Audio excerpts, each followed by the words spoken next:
Hello friend, today I am going to discuss about the control of trade cycle.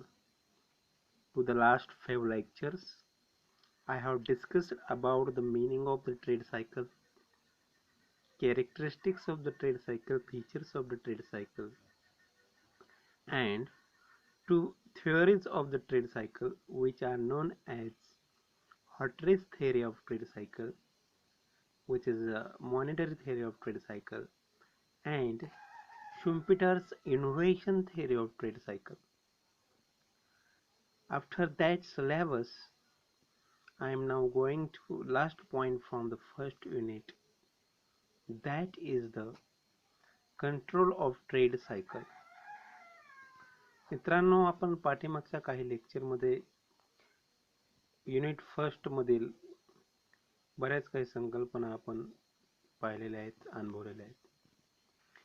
व्यापार चक्र हे पहिल्या युनिटचं नाव असून त्याच्यामध्ये आपण व्यापार चक्राचा अर्थ, व्यापार चक्राच्या संकल्पना, वैशिष्ट्ये, त्याचबरोबर व्यापार चक्राचे अवस्था, फेजेस ऑफ ट्रेड सायकल, त्याचबरोबर आपण व्यापार चक्राचे सिद्धांत, हॉट्रे यांचा मुद्राविषयक व्यापार चक्राचा सिद्धांत आणि शुम्पेटर यांचा नवप्रवर्तनवादी व्यापार चक्राचा सिद्धांत, हॉट्रे यांचा monetary theory of trade cycle असा हा सिद्धांत ओळखला जातो आणि शुम्पेटर यांचा innovation theory of trade cycle या नावाने ओळखला जातो.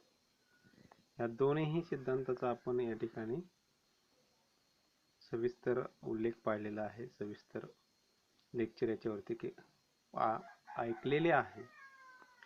So today's lecture is going on the point of the control of the trade cycle. व्यापार चक्र कसं नियंत्रणात आणायचं, म्हणजे व्यापार चक्र, ट्रेड सायकल, बिझनेस सायकल, अर्थव्यवस्थेमध्ये जेव्हा तेजी, मंदी, घसरण, पुनर्जीवन अशा अवस्थांचं चक्र निर्माण होतं, तेव्हा हे चक्र कसं कंट्रोलमध्ये आणायचं, मंदी आली तर त्याच्यामध्ये कसा समतोल निर्माण करायचा, घसरण आली तर त्याच्यातून अर्थव्यवस्था कशी सुधारायची, या सर्व गोष्टी कंट्रोल ऑफ ट्रेड सायकल मध्ये दिलेल्या आहेत.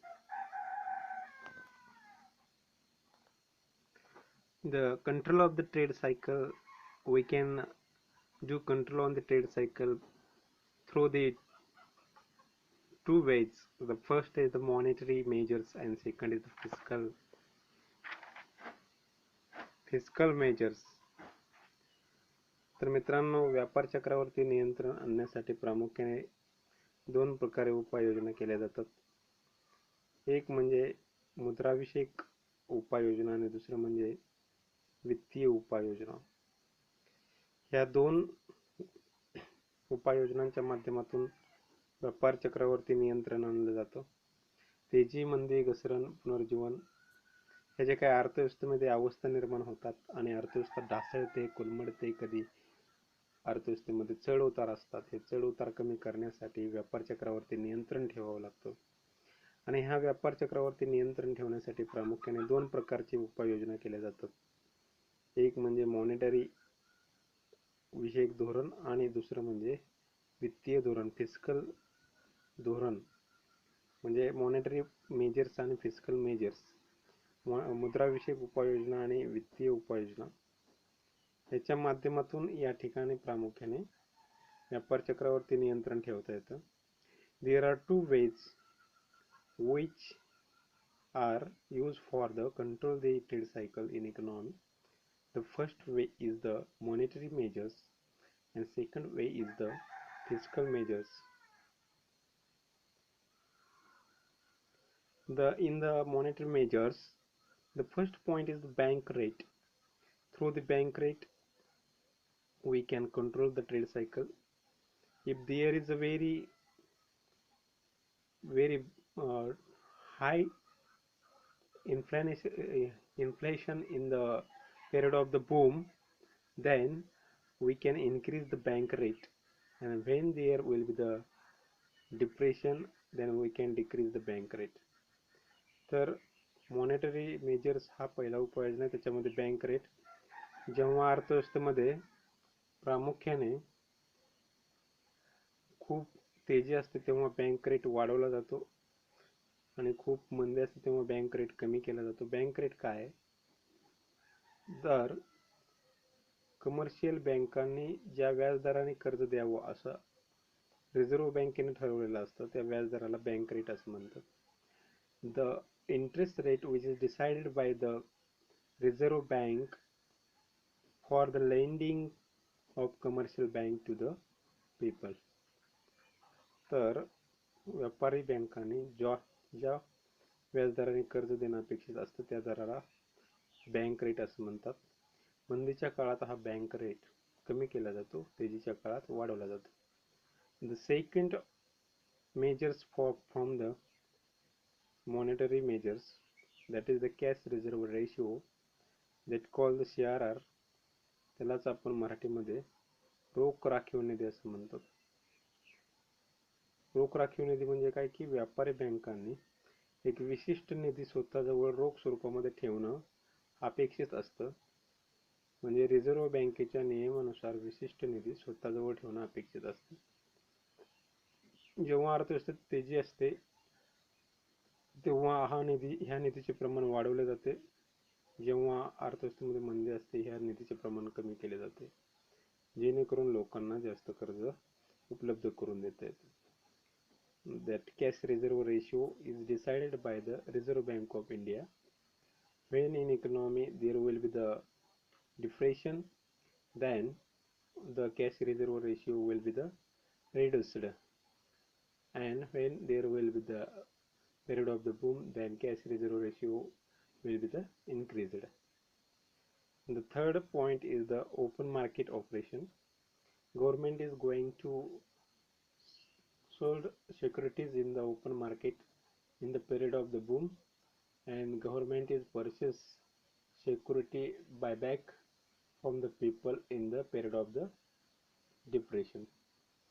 म्हणजे तेजीच्या कालावधीमध्ये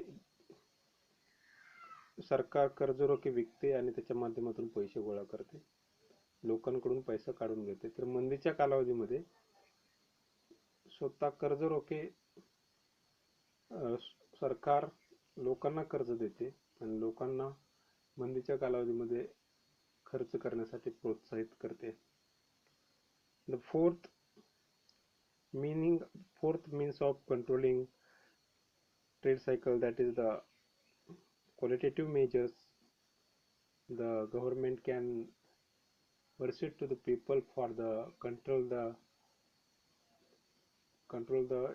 inflation, for the control the spending, and through the inflation and through the uh, period of the boom, or through of the for the trade cycle. तर या ठिकाणी स्वतः गव्हर्नमेंट सुद्धा लोकांना प्रोत्साहित करते खर्च कमी करण्यासाठी, तेजीच्या कालावधीमध्ये मंदीच्या कालावधीमध्ये खर्च वाढवण्यासाठी प्रोत्साहित करते आणि ट्रेड सायकल वरती कंट्रोल आणते. तर हे सगळे काय आहेत की मुद्राविषयक उपाय आहेत, मॉनिटरी मेजर्स आहेत. आता दुसरा म्हणजे fiscal measures. We have to see the fiscal measures. Through the fiscal measure, government how to control inflation, sorry, how to control trade cycle, that we have to see here. So from the fiscal measures, there is the first point is the public debt. In the period of the boom, government take debt from the people, and in the period of the depression, government give debt to the people. म्हणजे काय की मंदीच्या कालावधीमध्ये सरकार लोकांकडून कर्ज घेते आणि तेजीच्या कालावधीमध्ये मंदीच्या कालावधीमध्ये सरकार लोकांना कर्ज देते आणि तेजीच्या कालावधीमध्ये सरकार लोकांकडून कर्ज घेते. तर अशा प्रकारचे एक पब्लिक डेप्ट पब्लिक सार्वजनिक कर्ज उभारणे किंवा देणे या ठिकाणी तेजी किंवा मंदीच्या कालावधीमध्ये सरकार करते. The second point from the fiscal measures, that is the public expenditure. In the period of the depression, government is going to expend money on the society, and in the period of boom, government reduce the expenditure on the society.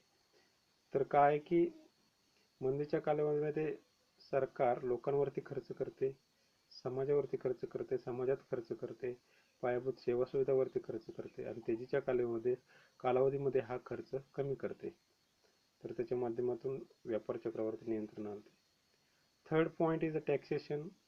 In the period of the boom, government increased tax rate. In the period of the depression, government decreased tax rate. तेजीच्या कालावधीमध्ये सरकार tax rate वाढवतं, मंदीच्या कालावधीमध्ये ते कमी करतं. Fourth point from the fiscal measures, that is the saving policy. In the period of the boom for prosperity, government planning of the saving, government government make saving from the people in the period of the boom, and when there is a period of the depression, government release the saving and government expend more money on the peoples on sort of society for the purchasing goods and services. And the last point from the fiscal measures, that is the budgetary policy. In the budgetary policy, when there will be the boom in the economy, then government will be the reduce expenditure on the society, and when there will be the depression, then government will be the increase expenditure on the society, and that through government will be the control all the total trade cycle. So that is the two ways or two means of the controlling trade cycle, which are the monetary measures or monetary policy, and second is the fiscal measures or fiscal policy. Through that way government is going to control trade cycles. तर सरकार अशा प्रकारे व्यापार चक्र नियंत्रणात आणतं, trade cycle नियंत्रणामध्ये आणते. म्हणजे मॉनिटरी मेजर्स, मुद्राविषयक धोरण आणि वित्तीय धोरण, फिस्कल मेजर्स याच्या माध्यमातून सरकार व्यापार चक्रावरती नियंत्रण आणत असते.